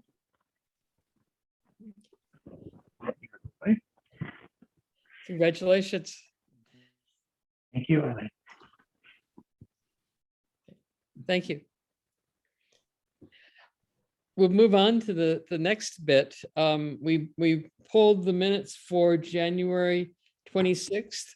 I think who pulled them? Was it Len or Dave? It was Dave, me. Whoever pulled them, do you want to comment on why you pulled them? Yeah, hold on a second. I'm bringing up my notes here.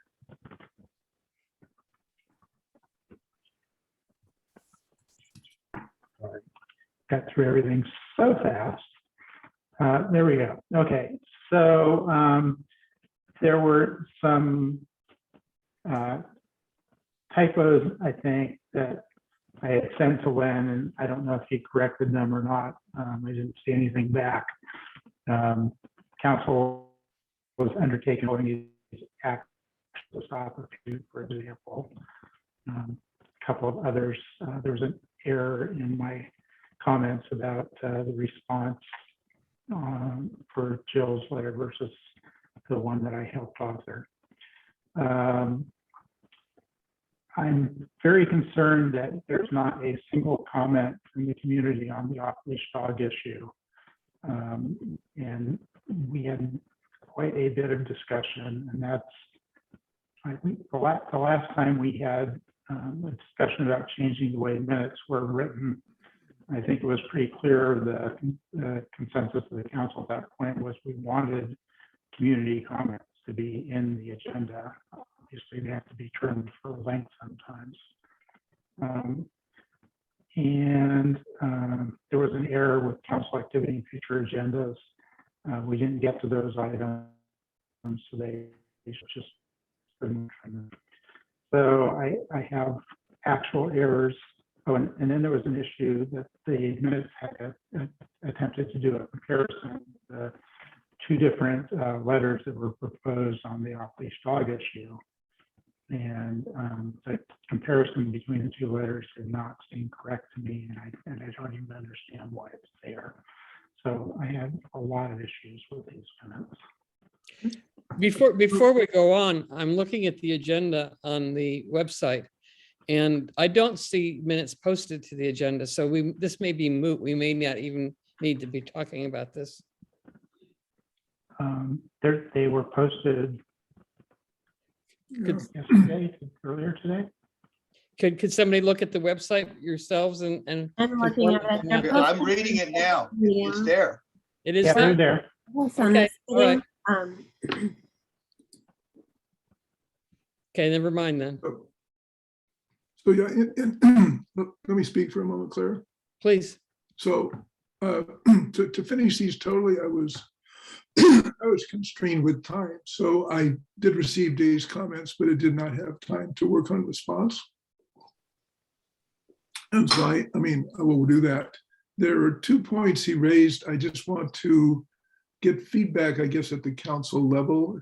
Dave, if I understand correct, you're particularly concerned when I reported the public discussion after we had a presentation by Nicholas, and then we're looking at it. We had 24 speakers, and I did a quick summary. Were you looking for each speaker to have an identified comment for them? Yeah, or at least if they were nearly identical comments, to at least say so-and-so had very similar comments. We should at least have names. We should at least have the speakers' names, in my opinion. Yeah, no, I guess what I was considering would be to have the names. I didn't think it was to the point to put those in. The other thing that Dave brought up, and I was trying to be specific and add clarity to it. So if you let me share my screen, Dave. Oh, sure, hold on. You got it. Okay, so I have here.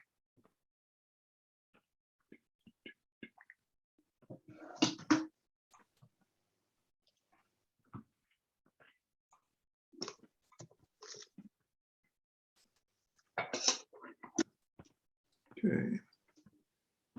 So did you just enable live transcription? Just showed up here with that anyway. So I was concerned there was considerable confusion, both in terms of what was made available relative to the second letter and the process.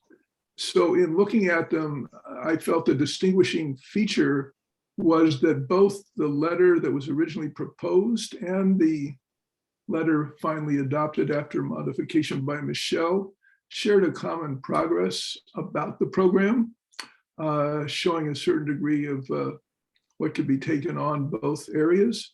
And then they had a particularly different concluding phrase in each of the two paragraphs, which I highlighted. And I think that reflected very much the sentiment that was in the meeting. So I put this in, and those were projected on the screen.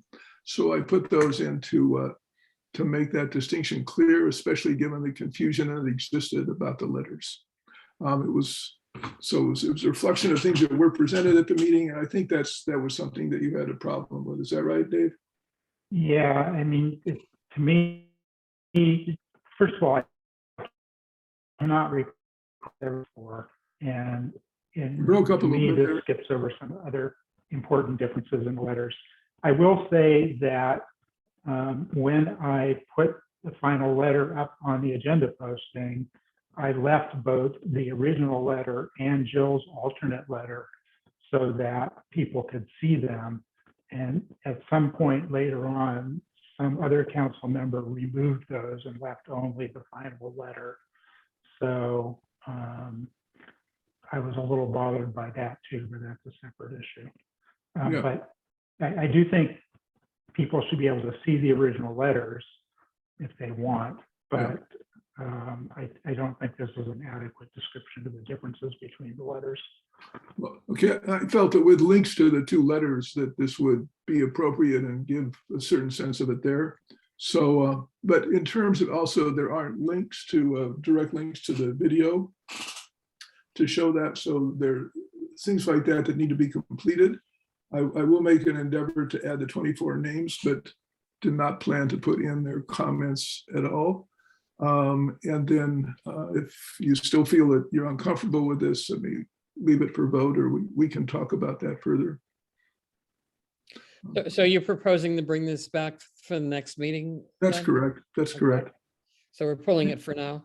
Sir, the other one that was on the agenda to be there is our retreat. So I have a couple of comments to make about the retreat. But wait a minute, before we leave this one, I think Sure. Greg had some comment to make, and some other Okay. people might as well. Yeah, please, Greg, go ahead. Well, I think Claire asked for a sense of the council on this. As far as the recording of the community comments goes, I'm comfortable with a summary, which Len has done here. It's okay to me to either put the names in or leave them off, but when you have a meeting that runs till midnight, I do not expect a verbatim or even close to verbatim subset of what everybody said.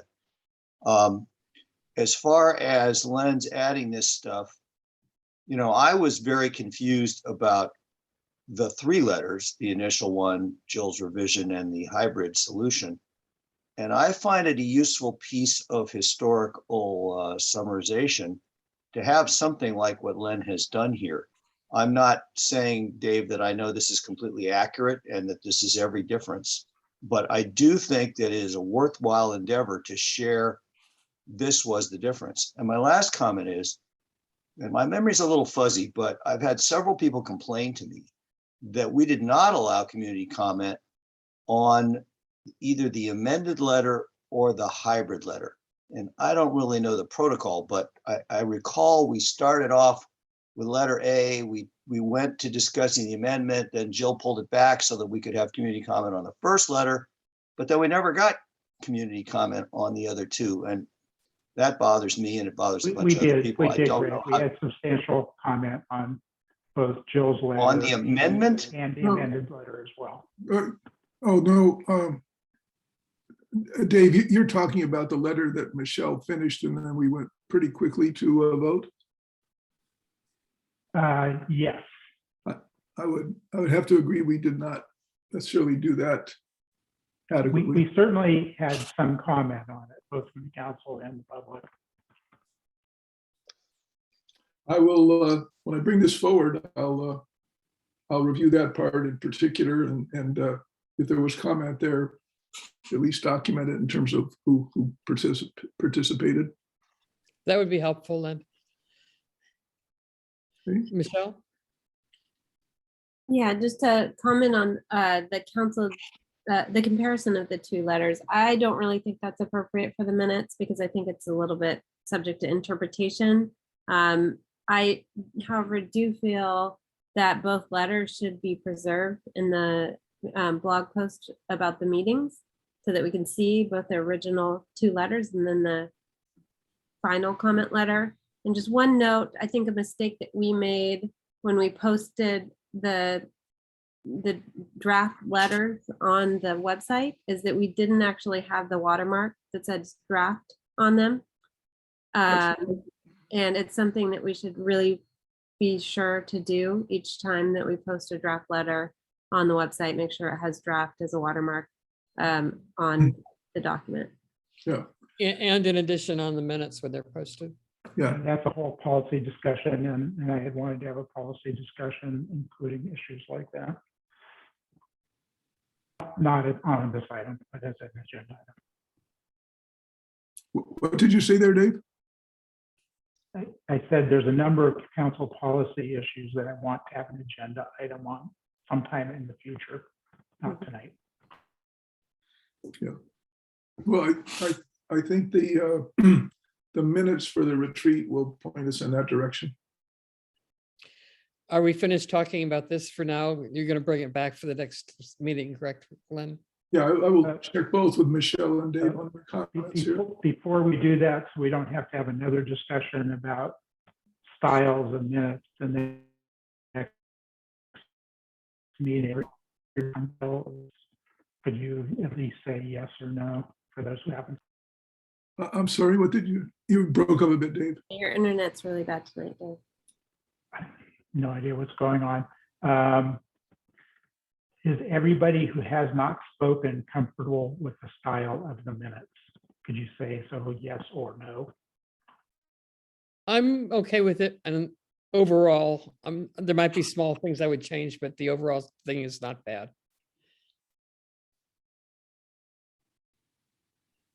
Anybody else? I'm okay with it.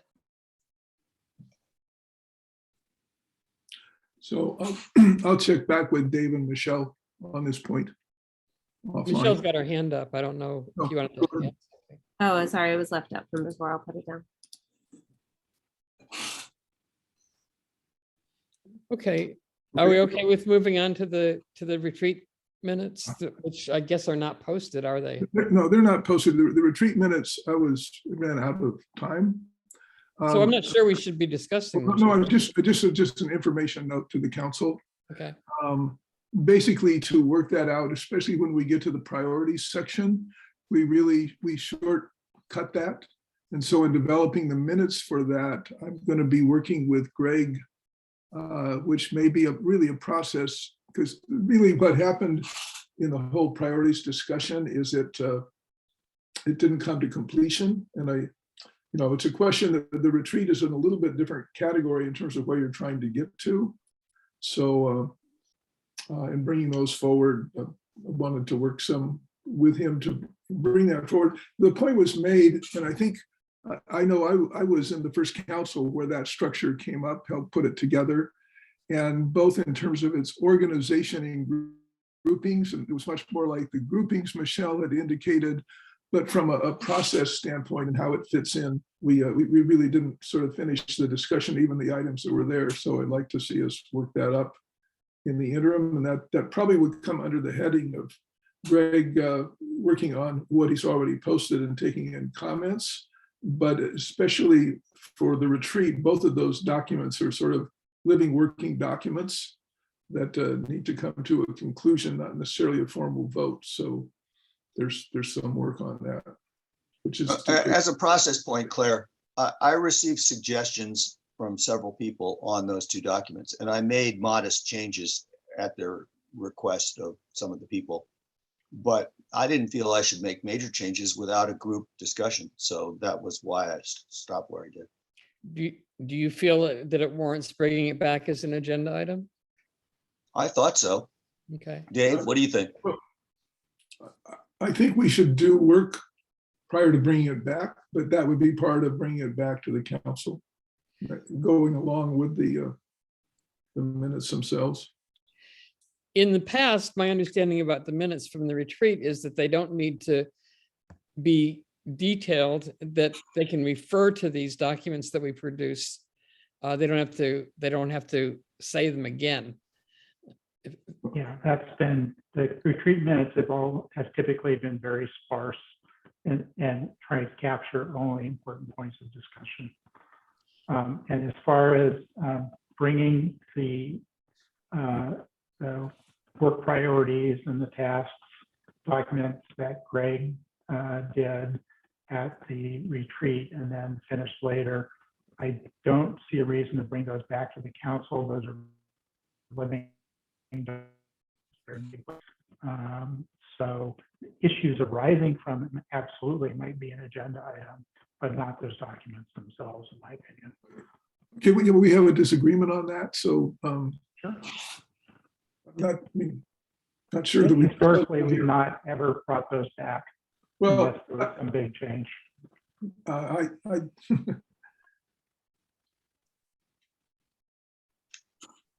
Claire, as I mean, chair, if somebody what has do a you- problem what do you- with them, that's a different issue, but Yeah. not a discussion. What do you view as the process, Chair, for amending those documents as living documents? Well, what did you just say? I didn't quite get that. What did you repeat it? As chair, what do you view as the proper process for amending those living documents? You know, we haven't actually worked that out in fine detail. My assumption was that the people who are responsible for each of these tasks and priorities would update them as they came to the council. For example, if there's an interest in the airport issues, they would be updated at least if it became an agenda item at an MCC meeting. Any action that was taken at that time would be documented on there. I found in reviewing the minutes that we really didn't go to completion on all the items there. Lisa gave a comment on the original program that was there because they really dropped off for the last 2 years. So I believe it deserves some structural considerations too. I think if we have this posted in a visible space on the website, that'll give us good direction that we haven't had for the last few years. They've been essentially invisible recently. And if we have them visible, then as things come up, we can discuss them. I don't think we need to vote on them as long as we agree that they're. I want to point out that we are way off Brown Act territory in terms of talking about something that's not on an agenda. So if there's that kind of interest, we should have an agenda item in the future. And we can talk about that under agenda items. You're right. This is talking about minutes that are not even in evidence. So we should probably close this item out and we can discuss later about whether we want to agendize it. Okay. Okay. Glenn, can you stop sharing your screen? Oh, sure. Just on the consent agenda item, I wasn't clear in speaking to it. We didn't mention the item C, which the resolution to continue virtual meetings. We did that last meeting. Okay, but it was on the agenda this time. No, we did not. This was the first meeting of the month. We didn't do it. It has to be done every 30 days. Yeah. Were we supposed to do that today then? Well, it was on the agenda. When did we last do it? We approved the consent agenda except for the items that were pulled. The fact that we didn't read off every item on it is okay. They don't read every item at the Board of Supervisors or other meetings. I was going to comment on this earlier. We don't have that resolution posted under tonight's list of documents. So we really should. And it doesn't need to be posted on the website. It's the same exact document. Well, It's It on the was- agenda. Is it on the agenda? I had numbered it when I was chair. I was numbering each resolution that we approved as a different number based on the month and date and posting it each time. So if we're going to be adopting a resolution, it would be nice to be more detailed about what resolution we're adopting. So it turns out you don't have to change the number or anything else. You can just keep re-implementing the one. That's the way some of the county boards have started doing it. And I suggested doing that to Claire. And that's why it's on consent, and that's why it's not renumbered. My only question here was, we went through consent and adopted it. And since C was explicitly on the agenda, whether I should just note it as we passed it. You just We'll ask our note that the parliamentarian. consent agenda- It should just simply, the minutes should say the consent agenda, with the exception of the 2 items that were pulled, was approved. Okay, Okay. thank you. Moving on to council activity. Does anyone have something they want to report on? I Greg? do. Go ahead, Greg. So I spoke at the Regional Water Quality Control Board this morning. I'm a little unclear on the Brown Act issues here, so I don't believe I'm supposed to go into detail on the issues, but if we have a future sewer issue, I think you'll see there's a lot to discuss there. I've also been working with a group of residents and people from the Cabrillo Unified School District on drafting a letter to the Department of Public Works to try and get, in Montera at least, some signage on unsigned intersections. And that's, I think, the extent I'm supposed to talk right now. Thank you, Greg. Len? Yes, they had the monthly Fire Safe San Mateo County meeting today. They had 2 really excellent presentations. One was on the fairly deep analysis, both of the Paradise Fire and the recent one in Colorado, with lots of good information as it applies to home hardening, etc. The second one was on basically the restoration revegetation work that's being done in Huddington, Wunderlich, as well as other county parks by RCD, and there's a lot of good information in that. I've had a continuing conversation with the Fire Safe Council about bringing both the meeting videos of the presentations as well as the slides themselves to be available to us. And in communication with Denise today, she said that they're working on it.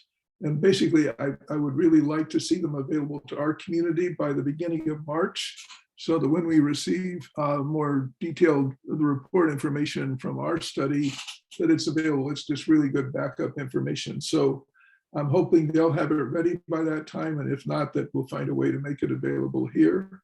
I also noted that the listening session is not yet available on the RCD site. So maybe Michelle, you could check with them on that. It is posted on our website under the wildfire topic. Oh, it's on ours, so I thought they were gonna do this. Okay. Thank you. Thanks, Len. Any other council activity?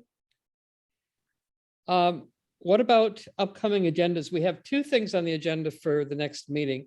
One is the presentation by the Mid-Peninsula Regional Open Space District. And the other is an item on what Greg was mentioning about street signage in Montera. But I have an item too. okay. I'll be bringing back Connected Coast Side for another short letter on it.